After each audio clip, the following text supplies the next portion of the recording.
یہ ایک کہانی ایک لڑکی سناتی ہیں۔ وہ کہتی ہیں جب میں چھوٹی تھی اور پرائمری اسکول میں پڑھتی تھی تو ہماری اسکول میں ایک کلاس تھی جو راہداری کے آخر میں تھی۔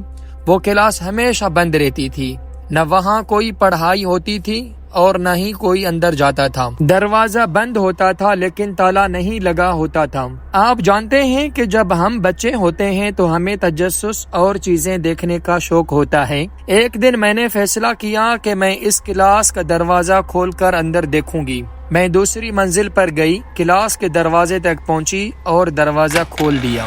وہاں اندر دیکھا میں نے ایک عام کلاس جیسی کرسیاں تھیں۔ پھر میں نے ٹیچر کی کرسی کی طرف دیکھا جو کلاس کے شروع میں ہوتی ہیں۔ وہاں ایک بوڑھی عورت بیٹھی تھی۔ اس نے کالا عبایا پہن کر رکھا تھا۔ میں نے اسے پہلے کبھی نہیں دیکھا تھا۔ وہ میز پر سر رکھے بیٹھی تھی۔ جب میں اسے دیکھ رہی تھی تو اس نے آہستہ آہستہ اپنا سر اٹھانا شروع کیا اور عجیب آوازیں آنے لگی۔ میں ڈر گئی، فوراً دروازہ بند کر دیا۔ میرے دوست میرے پیچھے کھڑے تھے، انہوں نے مجھ سے پوچھا کیا ہوا؟ میں نے کہا اندر ایک عورت بیٹھی ہے، آؤ دیکھو۔